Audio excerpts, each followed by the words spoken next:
গল্পের শুরুতে আমরা জেলের ভেতরে লম্বা চুল ও দাড়ি গোফওয়ালা এক লোককে দেখি যার নাম বয়কা। বয়কা কোনো সাধারণ মানুষ নয়। একসময় সে ছিল বিশ্বের অন্যতম ভয়ঙ্কর বক্সার এবং বেশ কয়েকবার ওয়ার্ল্ড চ্যাম্পিয়নও হয়েছিল।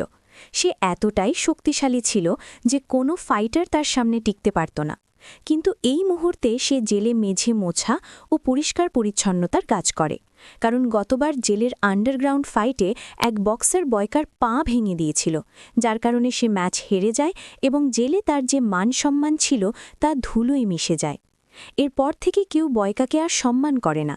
বয়কা যেখানে পরিষ্কারের কাজ করে সেখান থেকে ওপরের তলায় চলতে থাকা ফাইটের শব্দ সে শুনতে পায়, কিন্তু পা ভাঙা থাকার কারণে সে চাইলেও ফাইটে অংশ নিতে পারে না।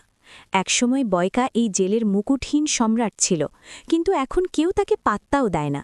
তার জায়গায় সাইকব নামের এক নতুন চ্যাম্পিয়নকে সবাই সম্মান করে, যে অত্যন্ত খুনে মেজাজের ফাইটার এবং বিপক্ষকে মেরে আধমরা করে দেয়। এখানে গাগা নামের এক ব্যক্তিকে দেখা যায় যে জেলের আন্ডারগ্রাউন্ড ফাইটের আয়োজন করে টাকা কামায়।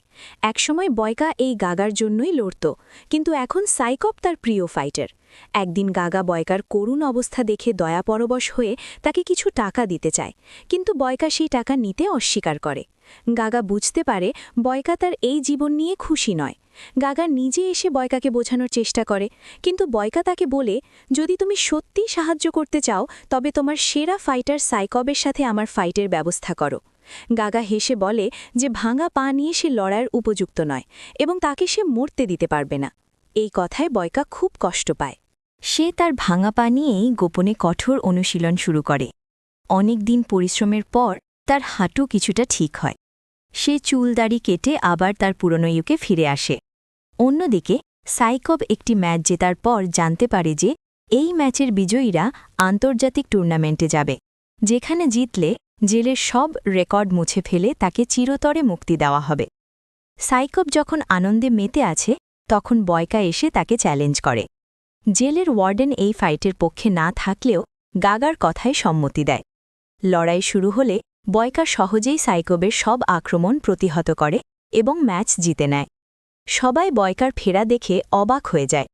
গাগা সাইকবের বদলে বয়কাকে আন্তর্জাতিক বক্সিং টুর্নামেন্টের জন্য নির্বাচিত করে এবং পরের দিন বয়কাকে সেই নতুন জেলে পাঠিয়ে দেওয়া হয়। পর্ব ২। নতুন জেল এবং কঠিন লড়াই। নতুন জেলে এসে বয়কা দেখে বিশ্বের নানা প্রান্ত থেকে সেরা সব ফাইটাররা সেখানে এসেছে। এদের সবার একটাই লক্ষ্য, ফাইনাল জিতে জেলের শাস্তি থেকে চিরতরে মুক্তি পাওয়া।